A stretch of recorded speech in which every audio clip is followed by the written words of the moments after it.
Every day a unit sits vacant, it produces zero revenue. For a 3,300 unit portfolio in Chicago, that adds up fast.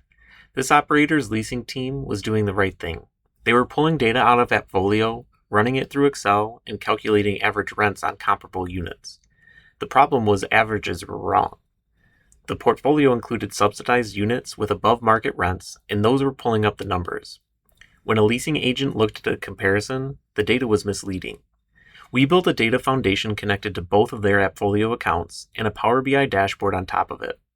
The dashboard does three things. It filters out subsidized units from the comparisons.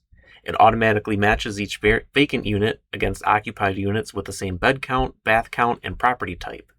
And it shows three numbers side by side: comparable rent, market rent, and the current advertised rent. Vacant units are now filled 50% faster.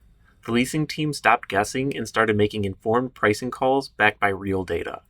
If your team's pricing vacant units without a clean comparison, you're probably leaving money in empty units. We can fix that.